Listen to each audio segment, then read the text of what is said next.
up, you guys? Welcome back to another one. If you are new to the channel, I'm Gold Pony. I do new car, truck, SUV reviews on YouTube, and today we are in the brand new 2023 Toyota Corolla, courtesy of Younger Toyota in Hagerstown, Maryland. For more information on their inventory, please feel free to check out the link in the description box below. So we are in this one today because there are some massive changes for the 2023 Corolla, and of course we're going to be going over those in this video. But not only that, you still have the legendary reliability. You still get 2 years or 25,000 miles of complimentary maintenance as well, which is going to save you some money there. So ultimately in this video, we will be testing out and going over everything about this one, from acceleration to braking, steering feel, ride quality, sound system, exhaust clip, all that fun stuff. So having said all of that, what do you guys say? Let's just go ahead and jump right into it. And as always, let's start with pricing. And so, as you can imagine, there are a few different trim levels for the 2023 Corolla. Let me first start by saying there is no more L trim level anymore, so that one has been eliminated. The bottom trim level is now going to be the LE, starting at $21,550. SE trim level for $23,950, and lastly the XSE, which actually is the one we have today, starting at $26,700. But then when it comes to the power plant, again, there's no more two engine configurations. That 1.8 liter naturally aspirated four-cylinder is officially gone for 2023. You now have the SE engine from the previous year coming standard on all trim levels, including that LE trim level. So that is a 2-liter naturally aspirated inline four-cylinder. Again, all trim levels are going to get that. 169 horsepower at 6,600 RPM, 151 pound-feet of torque coming in at 4,400 RPM. Power sent to the front wheels through a CVT. 0 to 60 time coming in at approximately 7.8 seconds, which is approximately a full 2 seconds quicker in terms of the LE trim level from the previous model year. So that's pretty impressive. But not only that, you actually get better MPGs as well, giving you 32 in the city, 41 on the highway for that LE trim level at least, 31 in the city, 40 on the highway, so just a mile per gallon less for the SE and XSE trim levels, taking regular unleaded fuel. But said that before we do any kind of fun acceleration or paddle shifter test here in the Corolla, I did want to mention to you guys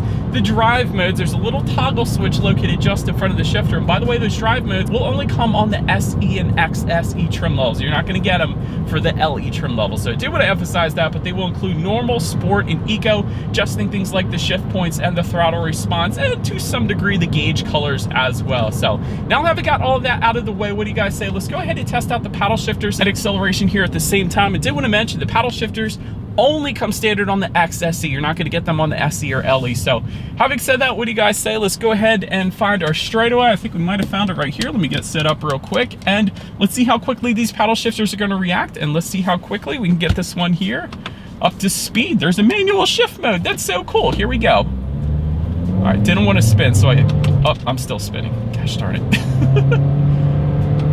Having said that, paddle shifters are nice. They're actually very, very quick. Keep in mind, this is a CVT, so it's technically not shifting, it's simulated shifting. But having said that, it's good simulated shifting. It feels like an automatic when you're shifting through the paddle shifters there, and it feels like a dang good one as well. Like dual clutch reaction times, these things are insanely quick.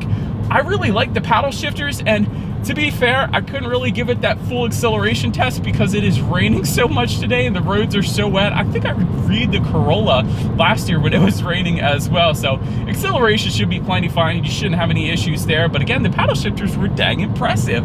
I like it. Anyways, to go along with that acceleration, as always, braking is equally important. And so up front, you will find 10.8-inch ventilated front discs. In the back, 10.2-inch solid rear discs. As far as that 60-0 stopping distance goes, it's going to come in at 129 feet. So actually, I don't mind the braking feel. Although that number is definitely not the best, I don't mind the braking feel. It kind of leans on the firmer side of things. Although I will say, in terms of that 60-0 stopping distance number, what you typically want to look for is the lower 120s, if not the 1-teens. So 129 feet is definitely on the higher end of things. But having said that, again, braking feel feels perfectly fine to me. The touching on suspension and handling. Up front, you're going to get a McPherson strut front suspension. In the back, independent multi-link rear suspension. As far as ride quality goes, it's been perfectly fine on my short little test drive here today, so I've actually had no issues there. As far as cabin noise goes, I'm going 54 miles per hour. There is a little bit of road noise. I will say that that's to be expected in compact cars like the Corolla or the Civic or the Elantra. So they basically all sound the same when it comes to cabin noise, in my opinion. You do tend to hear a little bit more of the road, you know, comparing it to bigger sedans and things like that. So I will say that's to be expected. As far as steering feel goes, definitely on the looser side of things. So wouldn't have minded a bit more feedback when it comes to that steering feel. Maybe Toyota, if you're watching this, maybe in the future, I don't know. But touching on visibility, it's excellent. Definitely one of the better visibilities in its class. Because of its shape, you can see 100% perfectly fine out the back. So visibility is 100% not going to be a problem in the Corolla. It is very, very good. But anyways, that pretty much rounds out the performance segment of this review, guys. Let's now go ahead and take a look at the exterior of our brand new 2023 Toyota Corolla. All right, so here she is, you guys, the new 2023 Toyota Corolla, finished in classic silver metallic, in case you were curious of our exact exterior color name. But let's go ahead and start off with where this thing is made. The VIN actually begins with the letter J, meaning this one is built and assembled in Japan. So that is pretty cool, and it's as expected for the Corolla. But anyways, let me first touch on some of the changes for the 2023 Corolla, including a revised front fascia for every trim level across the board. All trims also now receive LED daytime running lights. You do also get an updated rear bumper design for the LE trim level at least, and there's going to be some new wheel setups for the SE and XSE trim levels, which you guys are of course currently looking at right now. But as always, let's go ahead and start up front on the Corolla here. Front fascia will differ between the LE and the SE trim levels essentially, so a little more aggressive design on our XSE that we have today. It's going to be the same look for the SE trim level. Then you're going to get a little bit different design on that front grille and the front fascia if you were to go with the LE trim level at least. But LED headlights with LED daytime running lights do come standard on all trim levels across the board. Also coming with the automatic feature, meaning when it starts to get dark at night, those headlights will turn on automatically for you there. Automatic high beams though also coming standard for all trim levels across the board. So essentially when you have your high beams on at night and it senses the vehicle coming in the opposite direction, it's going to automatically dim them back to low beams, and when that vehicle is gone, it's going to automatically then bounce it back up to high beam. So very nice convenience feature there. You also though get LED accent lighting for the SE and XSE trim levels, and so you guys can see that down below there, and forgive the little blue tape that's still on this one, but that's a pretty cool little accent. I like that. That's not going to be found on the LE. And this specific front bumper kind of has like a front diffuser look going on down here too. I just noticed that. That's pretty cool. So definitely a different look to the SE and XSE trim levels, and we do have some nice black accents up front on the Toyota emblem there as well. So overall, very nice looking front end. I'm digging it. So let me know what you guys think of it in the comments section below. But now let's go ahead and make our way to the side of the Corolla. All right, so but now since we are around to the side of this one, black window surrounds will come standard. Body colored power adjustable side mirrors also coming standard. And then if you wanted heated side mirrors, go with the SE or XSE trim levels. It looks like there's some LED integrated turn signals on them too. That is pretty cool. Body colored door handles do come standard. I always like to mention that because on a less expensive vehicle, sometimes you do get the black ones, like black plastic. So I'm going to emphasize that. Gray metallic side skirts for the SE and XSE trims. I do like that. You guys can see that down below there. Taking a look then at the wheel configuration, 16-inch steel wheels with covers coming with the LE, and then 18-inch alloy wheels with graphite colored finish. This is a new look, by the way, a new wheel look for the 2023 model year, and that's going to come on the SE and XSE trim levels. So again, good looking wheels. I do like them. So anyways, let's now go ahead and make our way to the back. All right, so but now since we are around to the back of this one, all the way to the top, body colored shark fin antenna. Just below that, you're going to get a body colored rear spoiler for the SE, but then a kind of graphite colored finish to match the wheels and the side skirts, of course, for the XSE trim level. Kind of just looks gloss black to me, but it looks dang good back there, I will say that. Trim level badging can be found back there as well, so if you wander onto a Toyota lot on a Sunday maybe, take a look at the back of the Corolla. It's going to tell you what trim level you were looking at. LED taillights do come standard on the Corolla, gotta love that as well. Revised rear bumper for the LE trim level, at least for 2023. A massive gloss black rear diffuser on our XSE. It's going to be the same look for the SE, by the way, as well. Then making our way all the way to the bottom here, you will find a single exhaust outlet tucked away for the LE trim level, but you will get a single exhaust with dual chrome tips then for the SE and XSE trim levels. So let's go ahead and get out of the rain, and as always, here is that exhaust clip.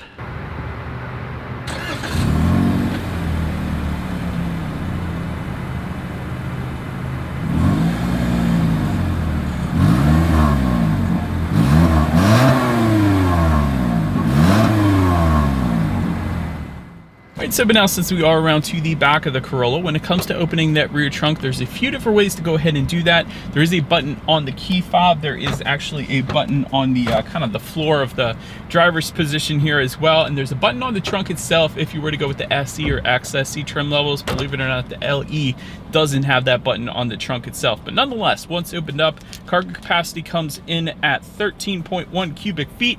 If that was not enough space, there is a 60-40 split, meaning the rear seats do fold down for quite a bit of extra space then if you needed it. There is a single cargo light back there. It is a halogen bulb. And then if you were to lift up underneath of that cargo floor, you will find a spare tire. And there's a little bit of storage around that spare tire, so you could probably put an ice scraper back there if you wanted to as well. But then make our way to the rear legroom. That's going to come in at 34.8 inches. For reference, I'm even 6 feet tall. This is how much space I have back there. There is a rear center armrest with cup holders, which is newly standard for 2023. So big fan of that, I guess, because the LE got it last year, but the L did not. Since the L is no longer a trim level for this year, it's obviously newly standard. So yeah, dual rear USB charging ports. Also though, newly standard for 2023. The LE actually didn't get that last year, but it does for 2023. So if your kids wanted to stay charged up, they can do that on the LE trim level for 2023. There's a little bit of storage back there, no rear ventilation though. But then making our way up to the front seats, manually adjustable cloth seating coming with the LE trim level. You're going to get a sport fabric for the SE and then a Softex upholstery then for the XSE trim levels. Also heated front seats coming with the XSE trim as well.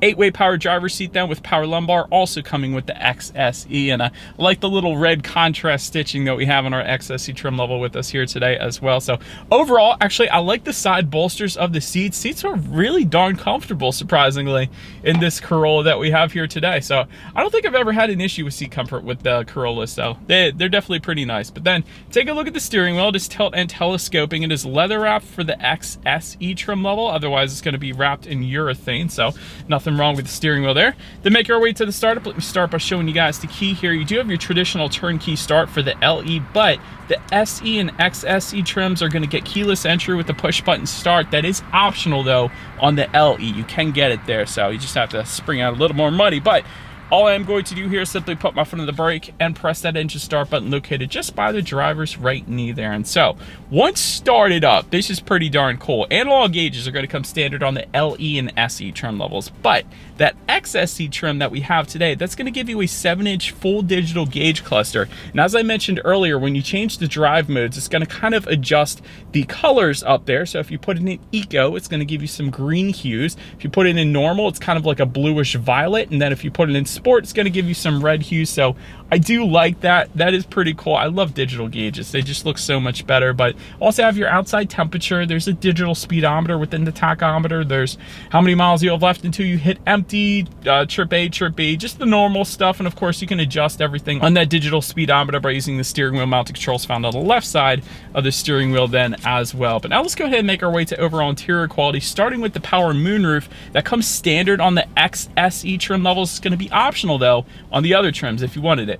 HomeLink controls with a frameless mirror, that goes for $175. We don't have that option today.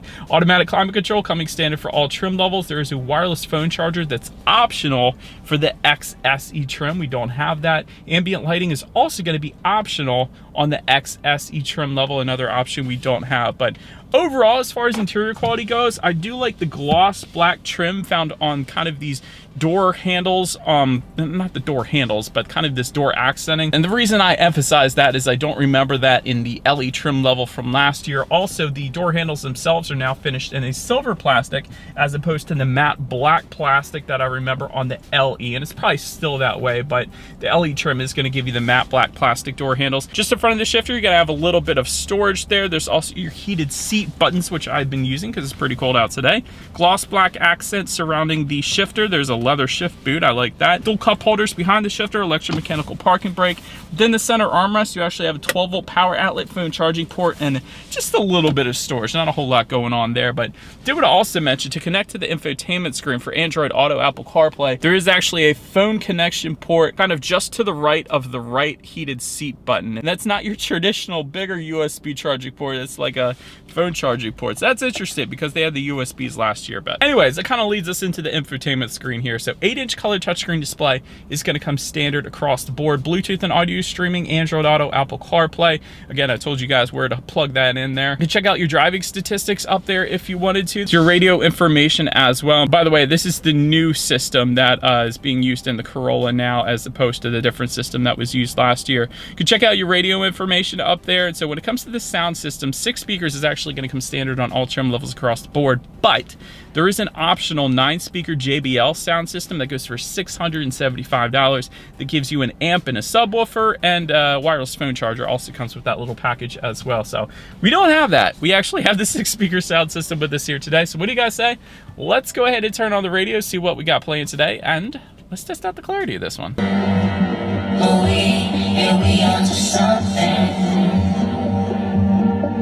Yeah, it sounds like a 6-speaker sound system. Personally, the JBL should crush it in the Corolla, but it sounds exactly like a 6-speaker sound system. It's not the best. Clarity is okay. Bass, So, I don't know. It's 6 speakers. If you heard a 6-speaker sound system, that's what that sounds like. I personally would probably go with the JBL on this one. But anyways, last thing I wanted to mention to you guys on the infotainment screen is when you do put the Corolla here in reverse, you will find a rear view camera coming standard across the board, letting you know what is behind you, which is always is going to lead us into safety. And so to start, IIHS Top Safety Pick Plus, which is the very highest designation given by IIHS. So that pretty much says it all right there. Front side curtain airbags do come standard, but the Corolla does a very amazing job with airbags. Driver's knee airbag, rear passenger seat cushion airbag, that's a rare one, and rear seat mounted side impact airbags. It's traditionally like an $800 option with BMW and Mercedes. So the fact that that comes standard, that's really good. It's no wonder it's an IIHS Top Safety Pick Plus. But anyways, rear child door locks, tire pressure monitoring system, but also here's another new feature for the 2023 Corolla, new Toyota Safety Sense 3.0 system. So that gives you pre-collision system with pedestrian detection, proactive driving assist, lane departure alert with steering assist, road sign assist, and dynamic radar cruise control then as well. I did want to also mention, if you were to go with the XSE trim level, you're going to get a blind spot monitoring system with rear cross traffic alert. And so, when it comes to my final thoughts here of the Corolla, big change is for the LE, really. So the LE gets a lot that it didn't have last year, like the engine. That is the big change. It's 2 seconds quicker to 60, and it's going to get better miles per gallon than the previous LE, and you get rear phone charging ports as well in the new LE, as you didn't get it last year. So did want to mention that. If you like the LE trim level, because it does give you a lot of bang for your buck, there are a lot of nice changes for 2023. Great standard safety as well. You got excellent reliability. For anybody wondering, I'm just going to emphasize this again.